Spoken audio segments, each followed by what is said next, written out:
Hola, bienvenidos a mi canal. Mi nombre es Diana Navarro, soy estudiante del 7º semestre de la carrera de medicina y el día de hoy vamos a ver un tema bastante importante que es tuberculosis. Empecemos.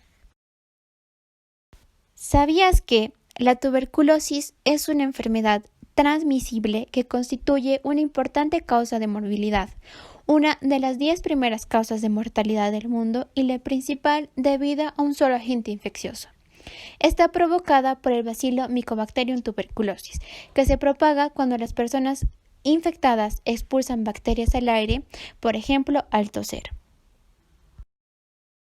Generalmente afecta a los pulmones, pero también puede llegar a afectar a otros órganos. Aproximadamente una cuarta parte de la población mundial está infectada por el Mycobacterium tuberculosis. Por lo tanto, expuesta a la enfermedad, con un diagnóstico oportuno y tratamiento con antibióticos de primera línea durante los primeros 6 meses, la mayoría de las personas enfermas de tuberculosis pueden curarse. Sábelo todo. La tuberculosis es una enfermedad infectocontagiosa causada por bacterias del complejo Mycobacterium tuberculosis, en especial el bacilo de Koch. Es una causa principal de muerte en todo el mundo. El 90% se localiza en los pulmones. De estos, el 60 a 70% van a ser diagnosticados con baciloscopías positivas. La tuberculosis por cepas susceptibles a fármacos es curable en casi todos los casos. Sin tratamiento, la enfermedad puede ser letal en 5 años, en un 50 a 65% de los casos. Por lo general, la transmisión ocurre mediante la diseminación aérea de gotitas de flujo producida por pacientes con tuberculosis pulmonar infecciosa. Las micobacterias pertenecen a la familia Mycobacteriaceae y al orden Actinomycetales. Es una bacteria aerobia fina no formadora de esporas bacilar. Estos son bacilos ácido-alcohol resistentes, debido a que estos no se tiñen con tinción Gram. Son inmóviles, no tienen toxinas y son sensibles al sol, a la temperatura, a la ebullición y a los desinfectantes caseros. Es un bacilo intracelular que se reproduce dentro de los macrófagos. En su pared celular está formado por lípidos y ácido micólico que lo caracteriza para la resistencia a su tratamiento.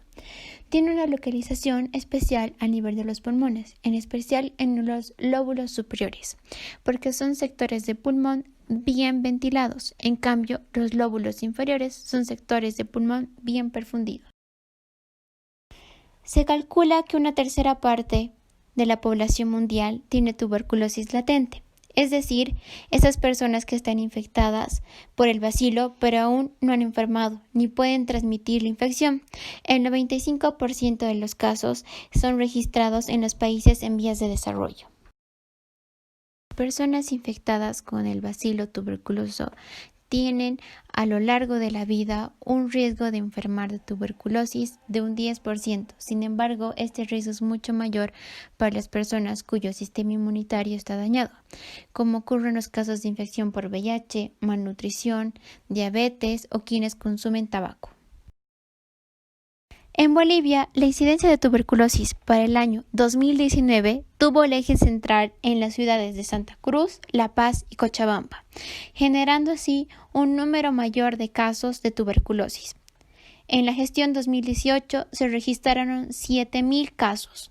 Como consecuencia de dicho perfil epidemiológico, se reportaron más de 400 fallecidos a causa de esta enfermedad.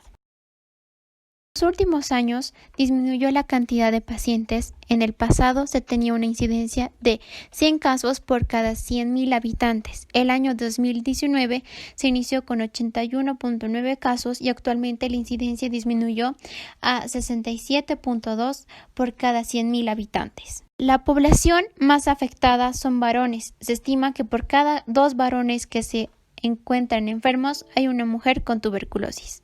La edad de mayor incidencia son los 15 años en adelante. Los factores que influyen van a ser el estado nutricional, el sistema inmunológico, el hacinamiento en la vivienda y las condiciones de accesibilidad al tratamiento oportuno. Antes se veía relacionado la tuberculosis con la actividad minera, pero ahora representa un riesgo más alto de incidencia los sectores periurbanos de las ciudades intermedias y las poblaciones dedicadas a la agricultura.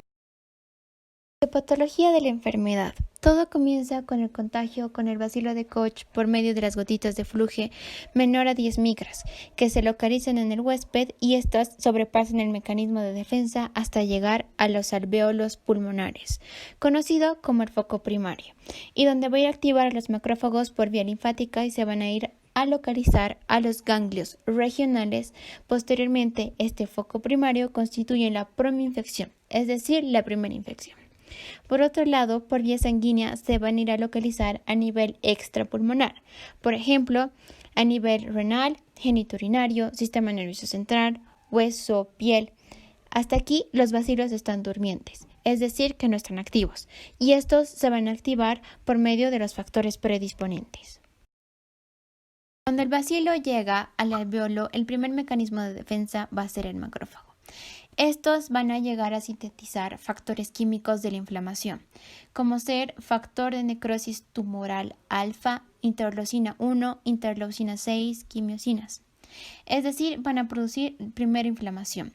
Luego de haberse activado los macrófagos, se van a ir a activar conjuntamente los neutrófilos, que van a ir a producir enzimas. Tanto el neutrófilo como el macrófago van a ir a fagocitar a los bacilos.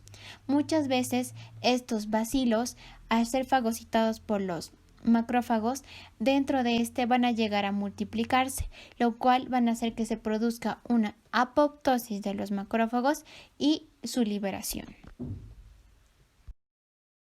Evolución de la tuberculosis. Desde el momento que se produce la infección hasta la formación de cavernas o llevar a la tuberculosis postprimaria o tuberculosis primaria. Primero se produce la activación del sistema inmunológico, donde el bacilo de Koch va a llegar a localizarse a nivel alveolar, pasando todas las barreras del tracto respiratorio. El bacilo de Koch entra en contacto con el macrófago alveolar. El bacilo se divide dentro del macrófago al mismo tiempo que se atrae el foco infeccioso de macrófagos y neutrófilos. Pero para que el macrófago alveolar se active, necesita la participación de dos células importantes, los linfocitos TCD4 y los linfocitos TCD8. Los linfocitos TCD4 se van a ir a activar gracias a los linfocitos T helper 1 y los linfocitos T helper 2, produciendo la liberación de citoquinas frente al germen y haciendo que el macrófago se active para que pueda llegar a fagocitar a los bacilos. En cambio, la activación del linfocito TCD8 va a ser dado a través de la liberación del linfocito TC1, que produce una serie de enzimas que van a ir al bacilo de Koch a producir su apoptosis. Cuando se liberan los medidores químicos de la inflamación con la presencia de los macrófagos activos, se forma el granuloma, y este se está formado por los linfocitos, células plasmáticas, células epiteloides, fibroblastos y células gigantes.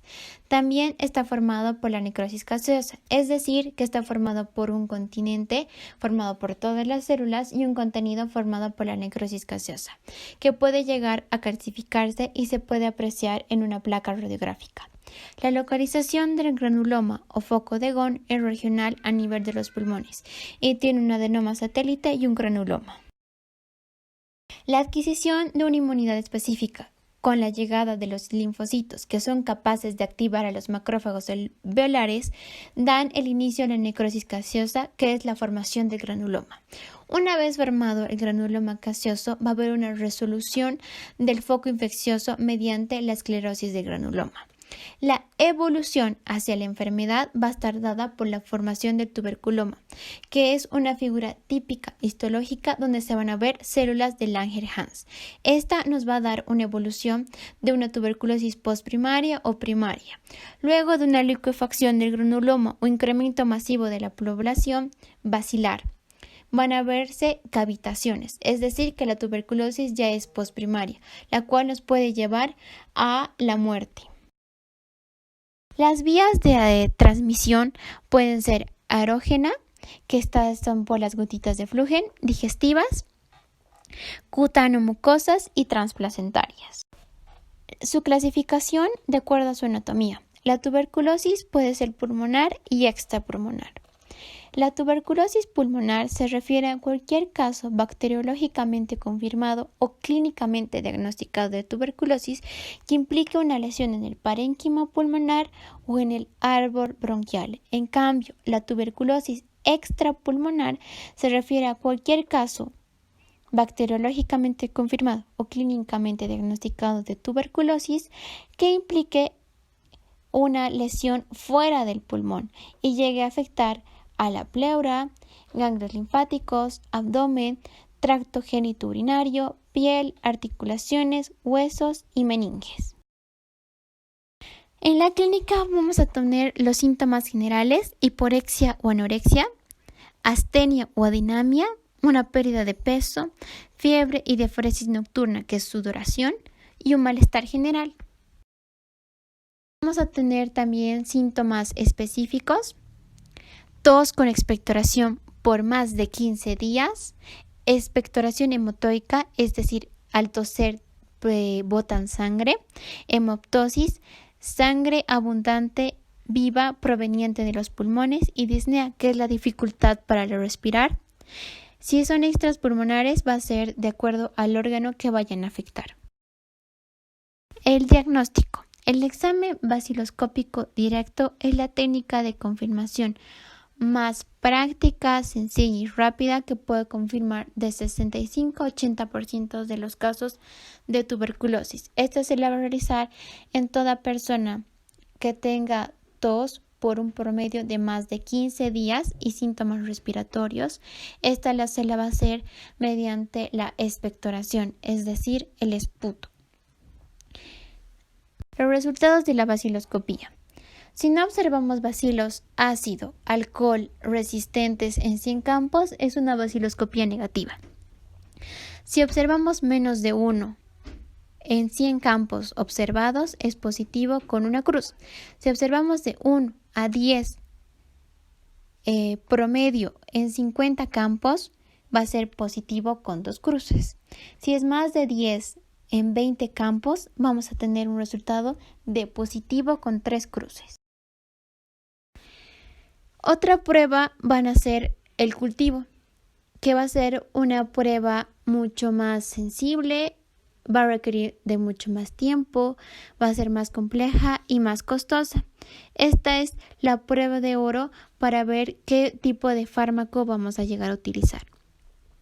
Esta se hace en medios sólidos como el agar Middelbrock, Lowenstein-James, y esta tenemos que leerla a los 15, 35 y 45 días para ver qué fármaco vamos a utilizar para el tratamiento.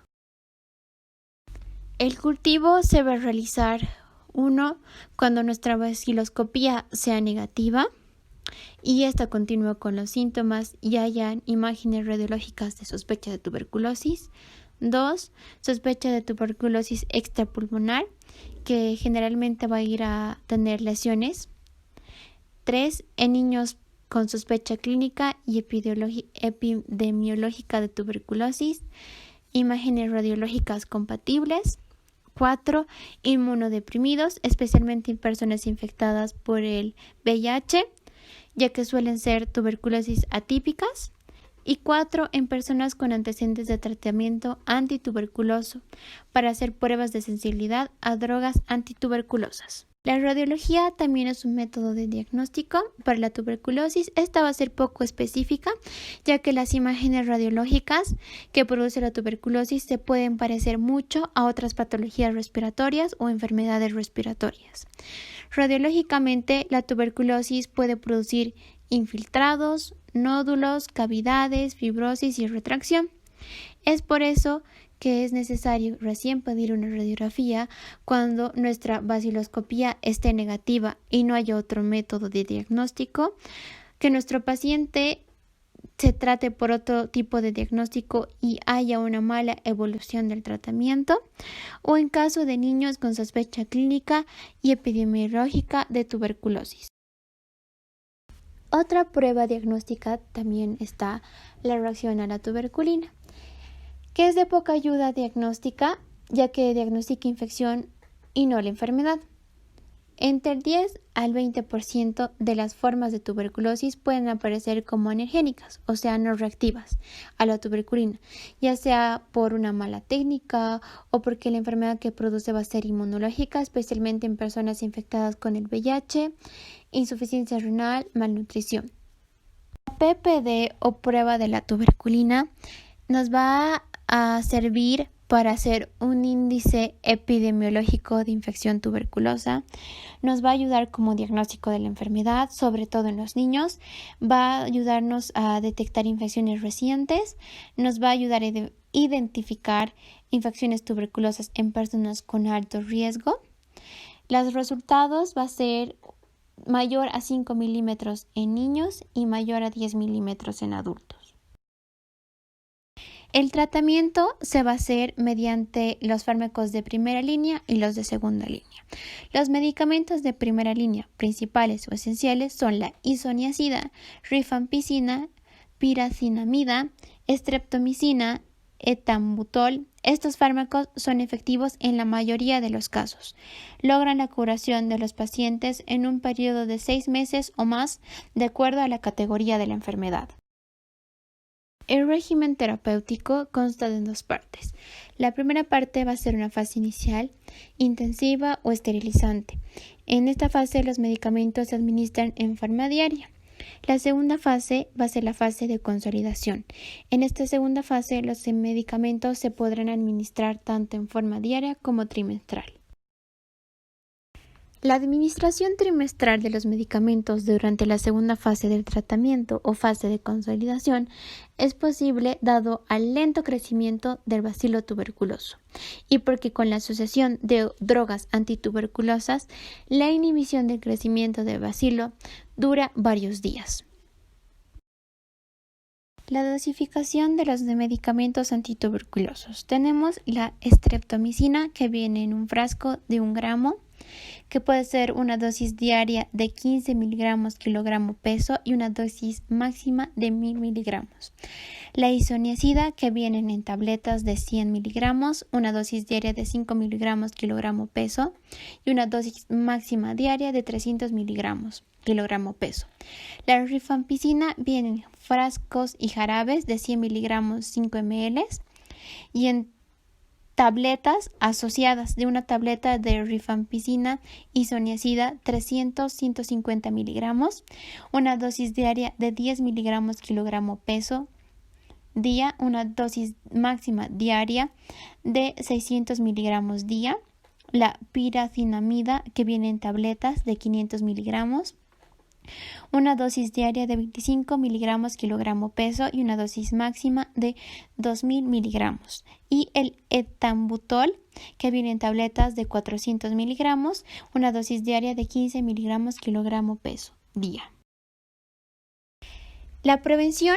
Esta enfermedad se puede frenar y puede aminorarse reduciendo la prevalencia de los factores de riesgo de la tuberculosis como ser tabaquismo, diabetes, infecciones por VIH, ofreciendo un tratamiento oportuno a las personas con infecciones latentes por tuberculosis y adoptando medidas multisectoriales sobre los determinantes generales de la infección y la enfermedad, como ser la pobreza, calidad de vivienda y la desnutrición.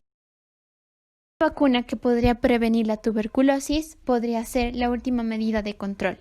De hecho, esta es una vacuna que se aplica en todo el mundo, que es la BCG, que es una cepa viva atenuada desarrollada en la década de 1930.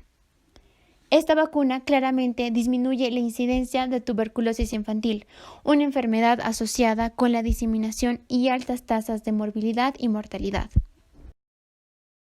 Ahora empezamos con el top 5. Número 1. La tuberculosis es una de las enfermedades más antiguas que afectan a los seres humanos. Punto número 2. La tuberculosis es la principal causa de muerte en personas infectadas por el VIH. Como punto número 3, El tratamiento de la tuberculosis ha salvado a 49 millones de vidas, pero sigue habiendo importantes deficiencias en el diagnóstico y el tratamiento. Como punto número 4, más de 20 millones de personas, un tercio de la población mundial, está infectada con el bacilo de la tuberculosis. De estas personas, una de cada 100 contraerá tuberculosis activa en algún momento de su vida. Y como último punto, el punto número 5, el 24 de marzo se celebra el Día Mundial contra la Tuberculosis. Muchas gracias por haberte quedado hasta el final. Espero te haya gustado mucho el video. No olvides suscribirte a mi canal y darle like, que estaré subiendo nuevos videos, y aquí abajo te dejo mis contactos en las redes sociales.